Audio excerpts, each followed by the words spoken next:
La palabra de Dios en Proverbios capítulo 3 versículos del 1 al 7 nos dice: Hijo mío, no te olvides de mi enseñanza, y tu corazón guarde mis mandamientos, porque largura de días y años de vida y paz te añadirán. La misericordia y la verdad nunca se aparten de ti. Átalas a tu cuello, escríbelas en la tabla de tu corazón. Así hallarás favor y buena estimación ante los ojos de Dios y de los hombres. Confía en el Señor con todo tu corazón y no te apoyes en tu propio entendimiento. Reconócele en todos tus caminos y Él enderezará tus sendas. No seas sabio a tus propios ojos, teme al Señor y apártate del mal.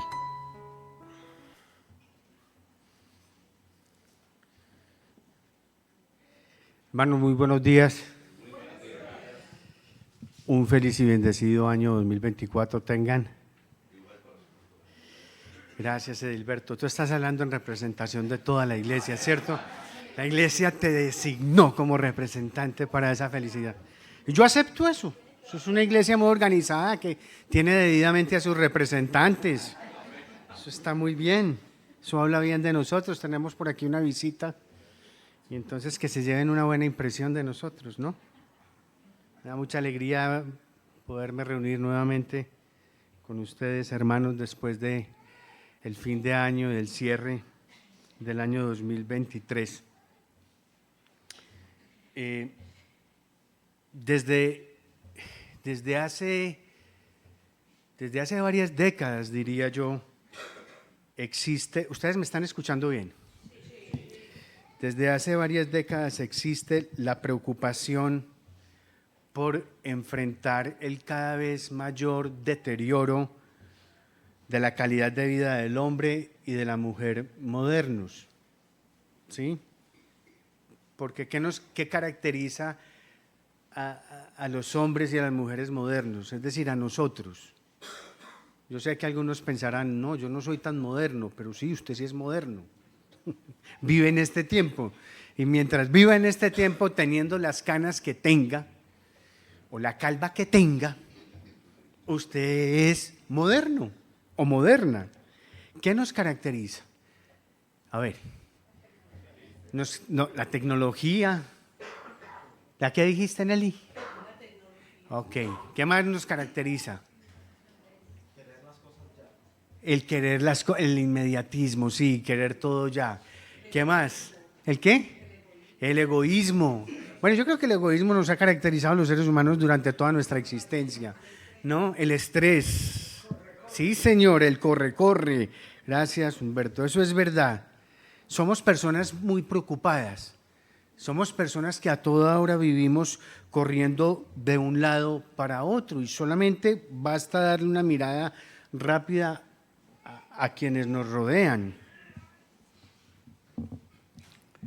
Basta darle una mirada rápida a quienes rodean. Yo voy a quitar esto, ustedes me disculpan un segundo. No me relaciono bien con los trípodes. Eso es, me siento más libre así. Basta darle una mirada rápida entonces a quienes nos rodean. Amigos, vecinos, compañeros de trabajo, familiares, y realmente, quién sabe si nosotros mismos no somos así. Y encontramos que de muchas maneras nosotros vivimos en medio de muchísima agresividad. ¿Lo ha visto? Si no que se monte al carro y salga por la ciudad y usted ve la agresividad en toda su expresión. O si no es la agresividad, es la defensividad, que es más o menos lo mismo. Tenemos una enorme capacidad nosotros, hermanos, de ofendernos, un individualismo tremendo que sale a flote aún en medio de las relaciones de pareja, y en muchas ocasiones terminamos siendo una sola carne que pareciese que se estuviera mordiendo a sí misma como un perro rabioso. Una de las problemáticas más serias, hermanos, que nos dejó a nosotros, o por lo menos que visibilizó la pandemia del COVID-19, fue la dificultad para la convivencia que se presentó en muchísimos hogares a nivel mundial, porque eso no fue solamente en Colombia, eso fue a nivel mundial. Y en esas condiciones entonces las enfermedades mentales y emocionales se dispararon drásticamente. Entonces la depresión, el burnout, la fatiga permanente, el desánimo, la pérdida del sentido de la vida, todas esas son cosas que muchos hemos sentido alguna vez, si es que no son permanentemente para algunos su estilo de vida. Ahora, miren cómo la ciencia respondió a esto. Desde la investigación, por supuesto, en los últimos años hay una corriente que algunos llaman la psicología positiva. Esa psicología positiva estudia el qué hace feliz o qué hace infeliz a la gente y cómo es que se pueden generar actitudes más positivas en las personas que influyan en una mejor calidad de vida y por supuesto en un mejor estado de salud en general. Así pues, hoy se promueve inclusive desde prestigiosas revistas académicas como Psychology Today, como por poner un ejemplo, la práctica de la gratitud, ¿sí? La práctica de la gratitud como un desencadenante de procesos neuronales que generan bienestar. Y entonces estos estudios mencionan que si un grupo de personas se dedica cada día a encontrar por lo menos, o sea, el estudio dice que como mínimo 3 cosas por las cuales darle gracias a la vida, ¿sí? Darle gracias al destino, a un árbol, a los ángeles o a lo que sea, ese grupo de personas tendrá un mejor nivel de salud, un mejor estado de salud que quienes no hacen eso. Dicen estos estudios que quienes viven agradecidos tienen una mejor digestión, duermen mejor, tienen menos alergias y mejora mucho esto contra el tema de las infecciones. Eso es lo que estos estudios han logrado determinar en este tiempo. Ahora, ¿por qué les digo todo esto? Porque me parece importante, ahora que estamos comenzando este nuevo año, y de acuerdo con lo que pude conocer de algunos, que casi que están empatando el año de incertidumbre para otra incertidumbre. De las preocupaciones del 2023, ni bien van entrando a las preocupaciones del 2024, que ni bien está comenzando, ¿sí? Como si no hubiera nada allí. Y juntamente con estos estudios y estas cosas, quisiera que, por favor, hermanos, abriéramos la Biblia en el Salmo 103.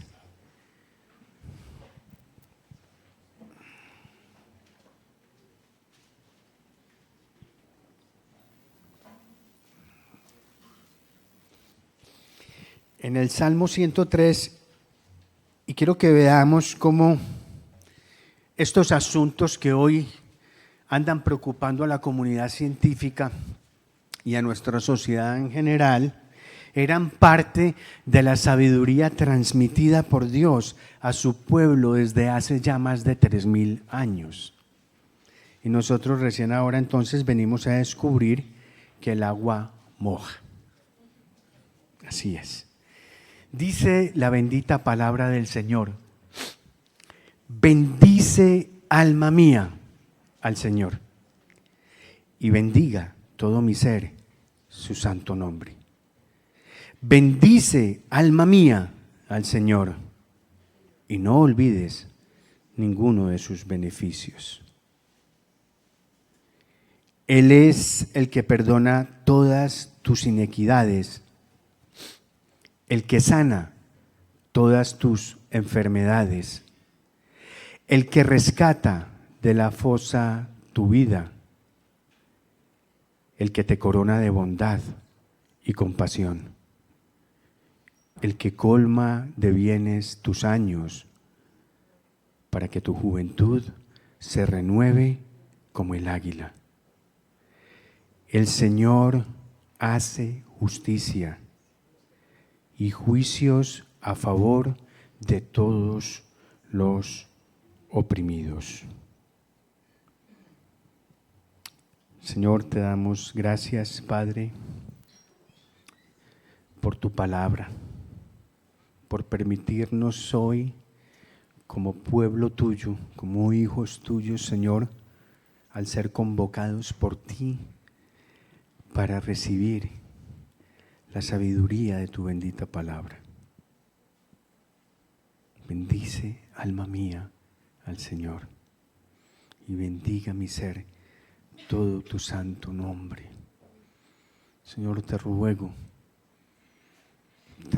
que ancles esta palabra en el corazón de cada uno de nosotros, empezando por el vaso frágil que hoy usas para exponer tu palabra. Ayúdanos, Señor, a no perder el horizonte de esta declaración, a que sea nuestra brújula,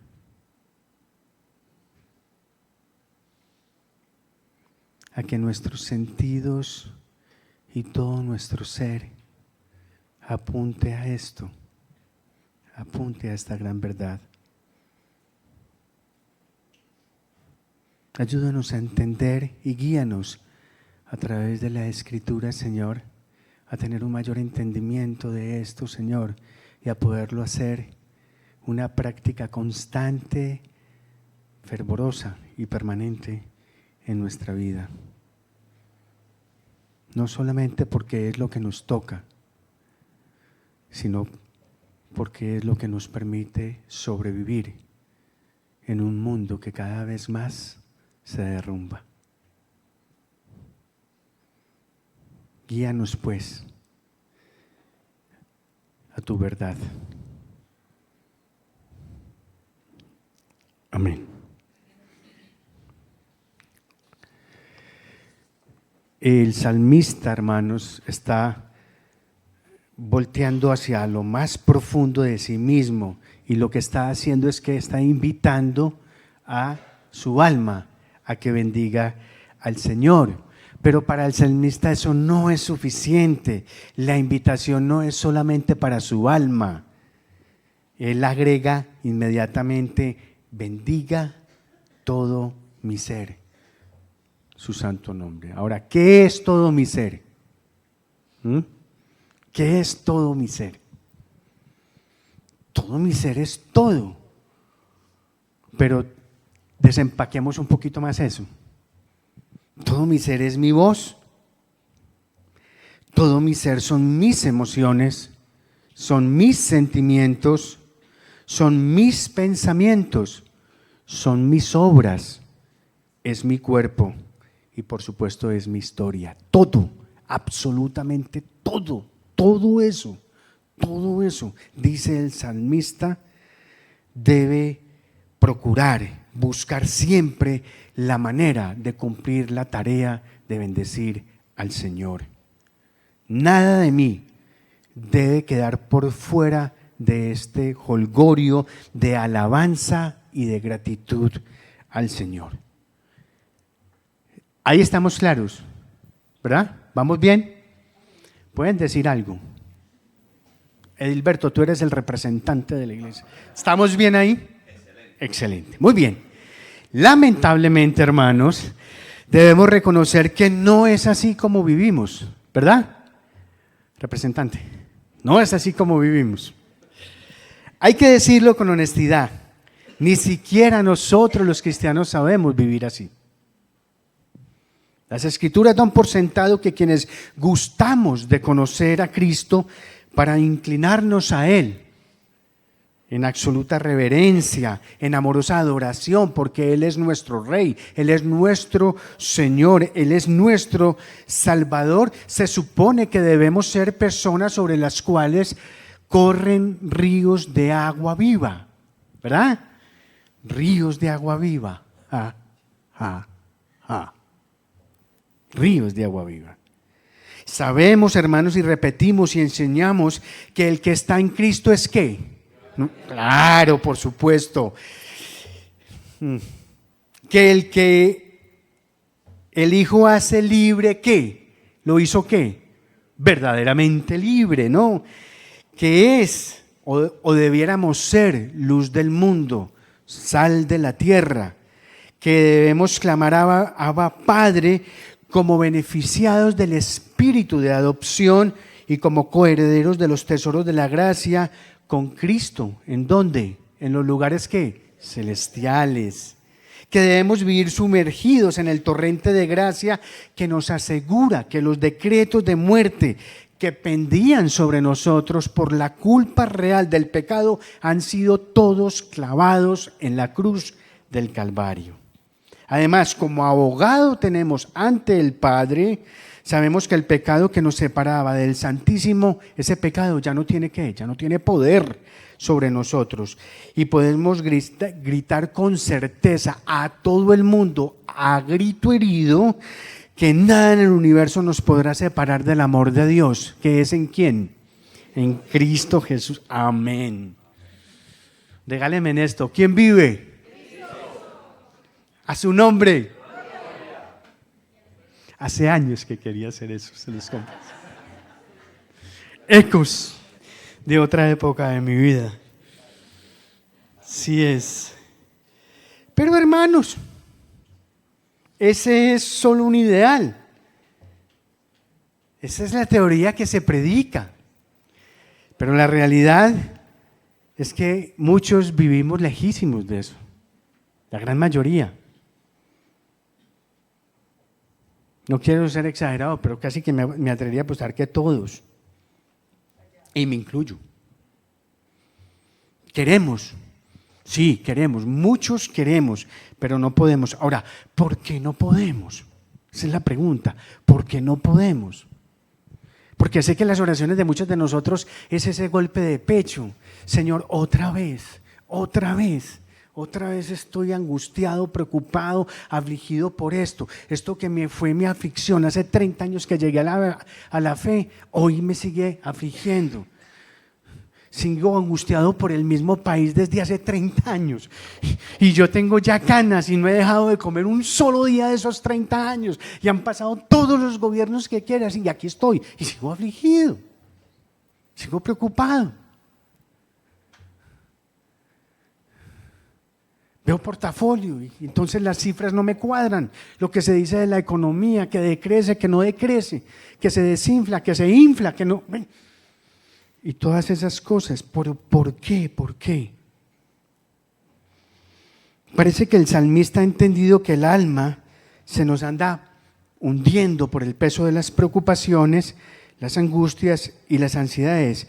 Y que de alguna manera nosotros necesitamos librarnos de ese tipo de cosas para poder vivir la plenitud que nos está ofreciendo nuestro Dios. Y entonces lo que el salmista hace es dar una lista de qué es lo que Dios hace por nosotros como fundamento de lo que nosotros necesitamos para poder bendecirlo.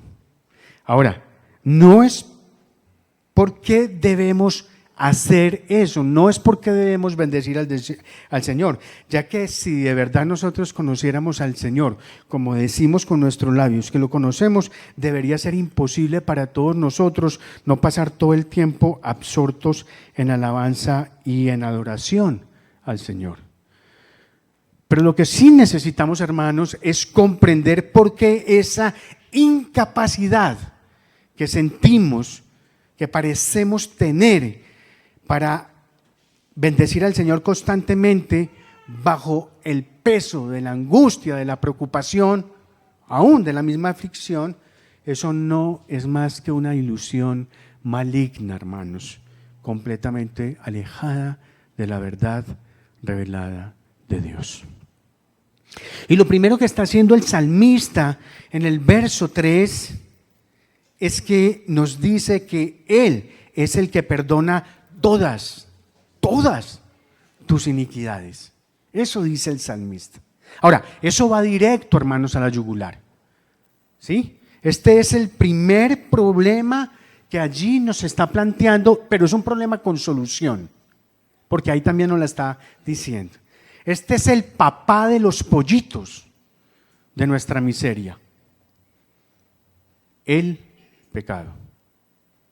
Ahí está. Probablemente por eso arranca el salmista con eso como primero, porque es lo más importante. Ahora, el pecado en toda su dimensión, con todos los matices que él tiene. Porque a veces nosotros somos muy individualistas, hasta en eso somos egoístas. Es mi pecado. El mío, no el suyo, el mío. El mío es el que importa. Pues no, fíjese que el pecado tiene unos matices muy grandes y es complejo. Y permítame, aquí le presento algunos, pues parece ser que es el punto en el que más nos detenemos. Claro, es uno de los más significativos, pero sí quisiera resaltar esto. Primero, el pecado fundacional. ¿Qué es el pecado fundacional? Es el pecado que se nos metió a la naturaleza humana con la primera mala decisión que tomamos los seres humanos. Pareciera que hubiésemos sido creados para el pecado, pareciera, pero no lo fuimos. No fuimos así creados, pero el poder del pecado es tan grande que se siente como si esa fuera la verdadera naturaleza humana, pero no lo es. Porque la redención de Cristo nos libera a nosotros, hermanos, de las consecuencias del pecado y en mayor o menor medida para algunos nos fortalece para caminar hacia la santidad, para desearla, para pelear por ella, para buscarla. Pero ningún ser humano, a decir verdad, ningún ser humano fuera de Jesús de Nazaret, quien es el Cordero sin mancha, ha logrado vivir sin pecado. Entonces allí está ese que tenemos, esa mancha, esa impronta, el pecado fundacional. Ahora tenemos el pecado propio, el personal, ese que no podemos transferir, ese que es nuestro. Porque una cosa es decir que Adán nos dañó la fiesta por culpa de su desobediencia, pero otra cosa es mirar nuestra situación personal. Y ahí sí, quien esté libre de culpa, que tire la primera piedra. Todos los cristianos luchamos contra el pecado que mora en nuestros miembros, ¿sí? ¿Y sabe qué? La verdad es que tarde o temprano sucumbimos a ese pecado.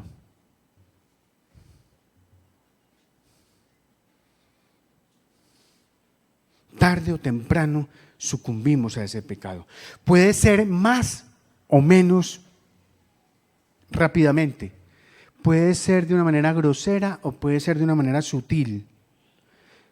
Puede ser más o menos públicamente o más o menos destructivamente, pero sigue siendo verdad lo que la Escritura dice. No hay justo, ni siquiera uno. No lo hay. No lo hay. Por eso, hermanos, es que a nosotros no nos suena tan familiar la angustia de Pablo. ¿Sí? ¿La recuerda? Miserable de mí. ¿Quién me librará de este cuerpo de muerte? Lo bueno que quiero, eso no hago. Y lo malo que aborrezco, eso es lo que hago. Para Pablo, hermanos, como para nosotros, el nuevo nacimiento nos da para querer hacer lo bueno y para aborrecer lo malo, pero no nos alcanza mucho más que para desear lo uno o desear lo otro. Esa es la verdad. Ahora, tenemos el pecado de otros. Tenemos el pecado fundacional, el pecado propio, ahora el pecado de otros.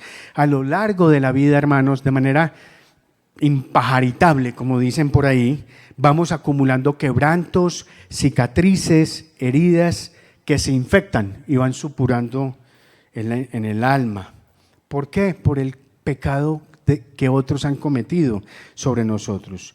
Puede tratarse, por ejemplo, de padres que nos concibieron sin querernos, padres a los que nunca se les ocurrió que el producto de su descontrol iba a necesitar ser bienvenido en este mundo, además de ser amado y además de ser cuidado. Además puede que luego se encargaron de decirnos desde el primer día que lo único que nosotros somos es aquello que les desgració la vida. Y eso lo dicen en otros tonitos y con otras palabras. O de pronto fue el descuido o la negligencia o el abandono a los que fuimos sometidos por ellos o por quienes debían cuidarnos. O hubo abuso, o hubo violencia, o hubo una sexualización precoz, o cuantas porquerías pudieron haber sucedido en nuestra vida temprana. Matoneo en la escuela, o la influencia de maestros ignorantes, malos, o ambos. También es posible que haya habido experiencias dolorosas de traición. Y otra vez, abuso en la adolescencia, muchas veces proveniente de figuras familiares o allegados a quienes venerábamos y a quienes les permitimos hacernos el daño que nos hicieron. Si eso no es suficiente, entonces luego llegan las decepciones amorosas, las decepciones académicas, las laborales, incluso las ministeriales, que se dieron simplemente porque alguien, entre comillas, alguien quiso hacernos daño o porque simplemente no se dignó hacer lo que debía y nosotros pagamos los platos rotos. ¿Me faltó alguna? Le pegué a todas, ¿cierto?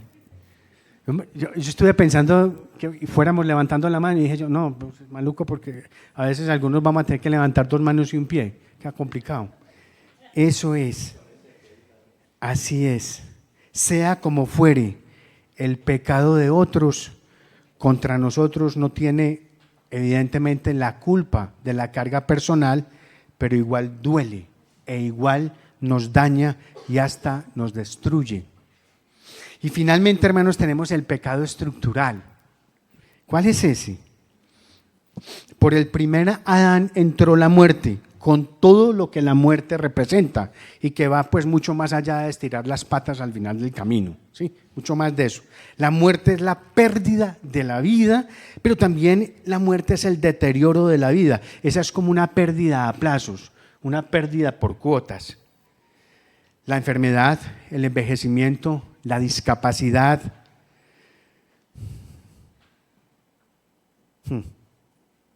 la limitación. La naturaleza alcanza toda a sufrir estos estragos. Ustedes han visto cómo se extinguen especies de animales, especies de flora, cómo el agua está contaminada en los mares, cómo hasta el aire también está contaminado, desaparecen selvas. Todas estas cosas, a veces por la ambición o porque toda la creación ha sido sujetada al pecado. Y toda esa creación se degradará, aún estemos nosotros o no estemos, porque eso dice la Escritura. Súmale a eso lo retorcido de nuestras mentes y nuestras emociones, que nos garantiza el conflicto en todo tipo de relaciones. En todas ellas, las estructuras sociales, las estructuras económicas, políticas, filosóficas, académicas, todas esas instituciones, todas esas estructuras están cargadas de pecado, de violencia y de corrupción. Y por supuesto de injusticia. Dios es amor, eso dice la Escritura, ¿cierto? Pero a veces pareciera que en esas estructuras no hay ni siquiera una pequeñísima brizna de Él. Dios es luz y nuestras estructuras humanas son completas fortalezas de oscuridad. Dios es vida y en cada rincón de esas estructuras el olor a muerte es prácticamente insoportable. Por eso es que para nuestra supervivencia es absolutamente indispensable que el Señor reine, que Cristo reine. Sin eso estamos totalmente perdidos y de manera irremediable. Parece un panorama muy desalentador, pero realmente lo único que quise fue simplemente abrir la capa y mostrar y exhibir lo que es nuestra realidad en el mundo en el que nosotros estamos. Por A, por B, por C, por D, por donde usted quiera, nosotros no podemos escaparnos a estas realidades del pecado fundacional, del pecado personal, del pecado que hemos recibido de otros y del pecado que es estructural. Por eso, hermanos, es que nuestra primera razón para bendecir al Señor, y seguramente la más importante, es que Él perdona todas nuestras iniquidades. Hemos dañado nuestra relación con Él, hemos asesinado al prójimo, a un prójimo que Él ama muchísimo. Hemos vuelto a pedazos su creación, incluyéndonos a nosotros mismos. Pero ¿qué es lo que ha hecho Él? Él ha dado a su Hijo, a su único Hijo, a lo más preciado, a lo más amado para Él. Él entregó a su único Hijo para que Él pagara por todas nuestras culpas, para poder perdonarnos y para poder adoptarnos. Por eso, hermanos, por eso, alma mía, bendice al Señor.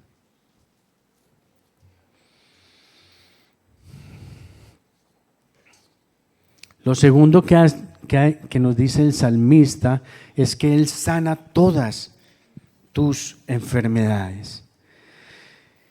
Y después del pecado, hermanos, ese es nuestro segundo problema, que se deriva precisamente del primero. Es el dolor.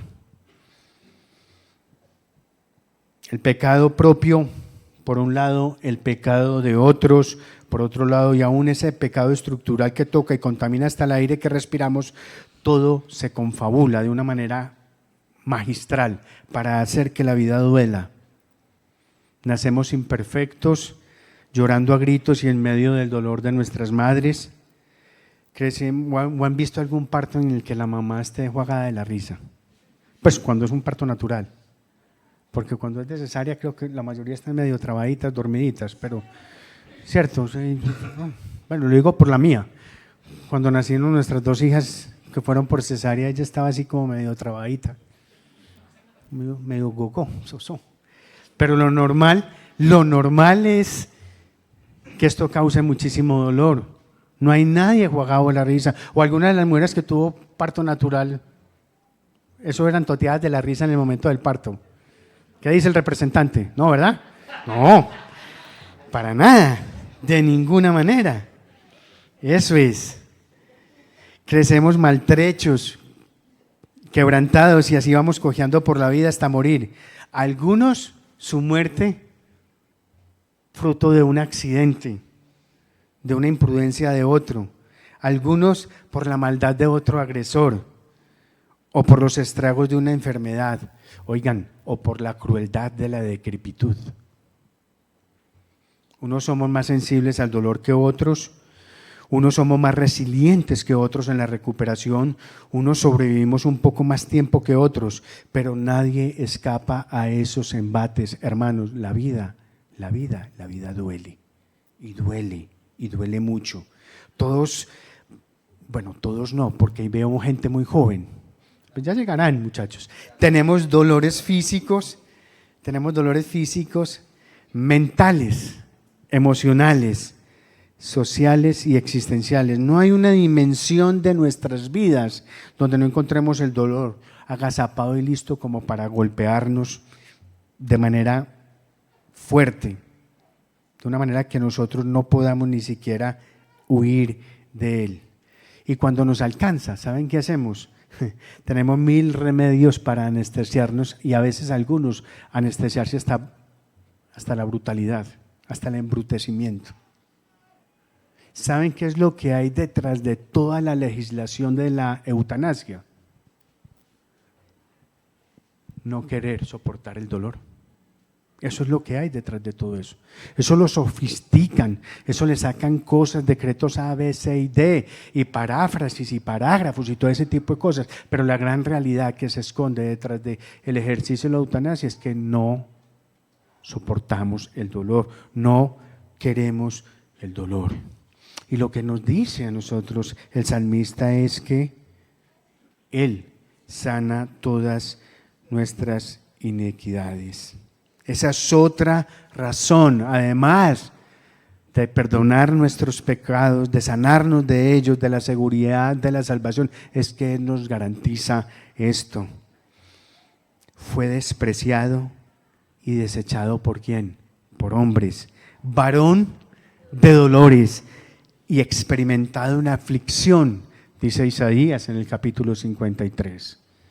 Y llevó esos dolores, nuestro Señor Jesucristo llevó esos dolores, los tuyos y los míos, en su carne y en su ser, y bebió hasta el último sorbo del cáliz de la ira de Dios, para librarnos a nosotros de todas esas dolencias, las encarnó Él mismo.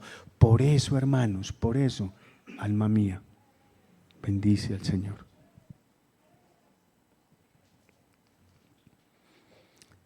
Dice el salmista que Él rescata de la fosa tu vida. Para algunos pareciese que como que la vida fuera una sucesión de fosas en las que caemos, puros hoyos huecos, hoyos oscuros y atemorizantes, huecos económicos, mentales, laborales, emocionales, que son imposibles de sortear.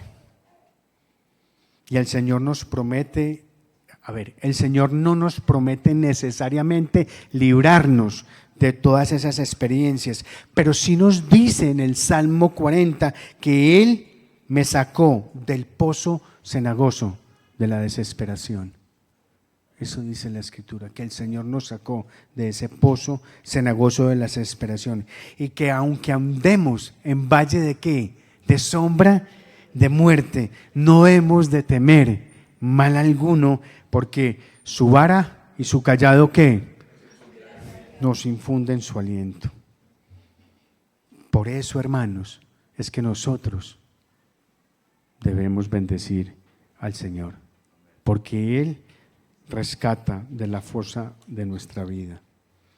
Dice el salmista que Él te corona de bondad y compasión. ¿Estás agotado? ¿Estás necesitada? ¿Qué dice Jesús? Vengan a mí, todos los que están cansados y cargados, que Él nos hará descansar, dice Mateo capítulo 11. Como coherederos con Cristo de todos los tesoros de la gracia, ya estamos coronados de favores y misericordias, dice la Reina Valera. Cada día desde que nos rendimos a Él, hemos sido coronados de esos favores, de esas misericordias, y ¿saben qué? Eso es por el resto de toda la eternidad. Y el descanso está en el descanso, hermanos, nosotros lo encontramos al tener la convicción profunda e inamovible en cuerpo y alma de que nada nos podrá separar del amor de Dios que es en Cristo Jesús, tal como termina prácticamente Pablo gritándolo en capítulo 8 de su carta a los romanos. El que nos ha dado a su Hijo, ¿cómo no nos dará con Él todas las demás cosas? Nuestra única tarea, hermanos, que se nos ha encomendado es buscar ¿qué? Su reino y su justicia. ¿Y lo demás qué? Lo demás vendrá por añadidura. Necesitamos convencernos de esto, hermanos. Lo demás vendrá por añadidura, porque Él nos corona de bondad y compasión. Vengan, les pregunto, hermanos. ¿Quiénes han pasado por situaciones realmente bien, pero bien difíciles en su vida? ¿Quién no, verdad? Representante. Muy bien. Todos han pasado por situaciones muy difíciles, situaciones que siempre pensamos que era lo último, ¿sí? Situaciones de las cuales esta sí es la final, de aquí no voy a salir. Es más, sí puede ser la realidad de algunos de ustedes en este momento, de estar viviendo momentos muy, pero muy aciagos, muy difíciles, de esos a los que no se le ve nada.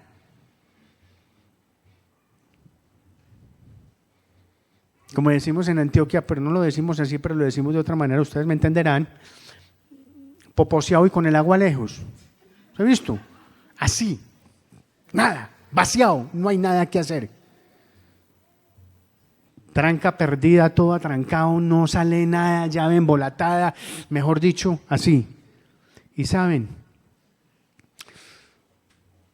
por las risas de algunos que se están acordando de ese tiempo como agua que pasó. Y ese es mi mensaje para quienes hoy están pasando por momentos así, aunque pases por valle de sombra, por valle de muerte. Su vara y su callado te infundirán aliento. Vas a pasar de ahí. No sé cómo. Quisiera poderte decir cómo, pero no sé cómo. Pero vas a salir de ahí. Vas a salir de ahí. Lo otro que nos dice el salmista es que Él colma de bienes tus años, en el versículo 5.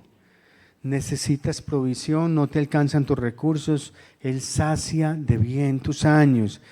Hermanos, el que escribió esto, el salmista que escribió esto, es el mismo que dijo cuando era joven y envejeció, que nunca vio al hijo de un justo con hambre. Es el mismo salmista que escribió eso.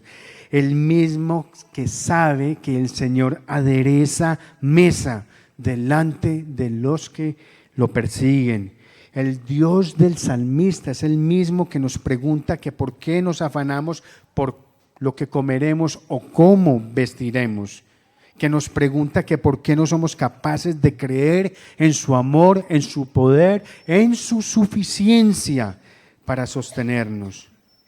Que por qué no somos capaces de bendecir al que sacia de bien nuestras bocas y renueva esperanza de gloria, renueva nuestras fuerzas, nuestras energías y hasta nos trae una nueva vida y una vida que es eterna, que no tiene fecha de caducidad, que es sin vencimiento. Él colma de bienes tus años y por eso mi alma bendice al Señor. Dice el verso 6 que el Señor hace justicia y juicios a favor de todos los oprimidos. ¿Eres víctima de violencia? ¿Eres víctima de alguna injusticia? Pues de alguna manera todos lo somos, hermanos. De alguna manera todos somos víctimas de violencia y de injusticias que marcan nuestras vidas y en algunos casos ha acabado con vidas de nuestros familiares. Ahora, ¿quién saca la cara por uno? ¿Quién puede garantizar que se hará justicia? Bueno, para empezar debemos asegurarnos de que Dios no hará con nosotros según su justicia. Porque si fuera su justicia nosotros deberíamos estar condenados. Y no es así. A propósito, tengamos mucho cuidado en andarle pidiendo al Señor justicia, hermanos. Mucho cuidado. Acuérdese que con el Señor no se juega, porque el Señor es muy brusco. No le ande pidiendo al Señor justicia. Más bien, pídale misericordia. Y agradezcamos que tenemos un abogado para con el Padre, que es Jesucristo el justo. Pero humanamente, hermanos, tenemos que reconocer que sí tenemos hambre y sed de justicia. Y Dios llama bienaventurados a aquellos a quienes son precisamente conscientes de esa hambre y de esa sed. Por eso podemos bendecir a ese Dios, quien hace justicia y sostiene el derecho para quienes son violentados y oprimidos. Yo te puedo garantizar, lo he podido ver en mi vida y en la vida de mi familia. Si has sido violentado, si has sido oprimido por otros, el Señor no es ajeno a esas realidades. Nunca lo es. Parece que no, que en tu tiempo no puedes ver esa expresión de justicia, pero la hay y la hace y la aplica.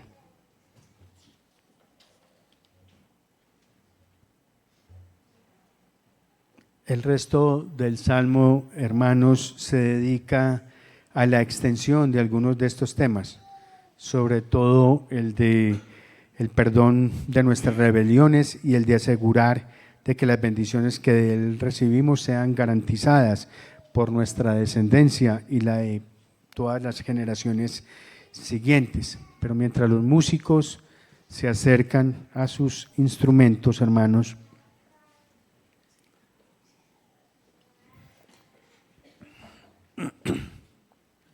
yo quisiera resaltar el verso 21 de este mismo Salmo 3. Puede mirarlo, tan amable, puede acompañarme allá a la escritura. El versículo 21 de este Salmo 3. Dice la escritura: bendigan al Señor, ustedes todos sus ejércitos, que le sirven haciendo su voluntad. Bendigan al Señor ustedes todos sus ejércitos, que le sirven haciendo su voluntad. Si ni siquiera podemos vivir sin bendecir al Señor, menos podemos esperar, hermanos, servirle fielmente si no aprendemos a vivir de la manera que la Escritura nos está indicando que debemos vivir. Para todos nosotros que somos siervos del Señor, esta debe ser nuestra segunda naturaleza, enseñando a otros a bendecir al Señor de día y de noche, de día o de noche, con sol o con lluvia, en alegría o en tristeza, en victoria o en derrota, solos o acompañados, en voz alta o en silencio, en paz o en angustia. Debe ser como respirar, que es algo que nosotros hacemos sin ni siquiera estar pensando en eso. Bendecir al Señor es algo, hermanos, que a nosotros nos debe ganar, que nos debe a nosotros explotar desde el fondo del alma, algo que no lo calla el hambre, algo que no lo ahoga ni siquiera las lágrimas, algo que no lo mata la injusticia y que, hermanos, debe salir desde lo más profundo de nuestro ser, como la lava de un volcán, hermanos, para repetir una y mil veces hasta el último aliento de vida que tengamos con nosotros. Alma mía, bendice al Señor y bendiga todo mi ser su santo nombre.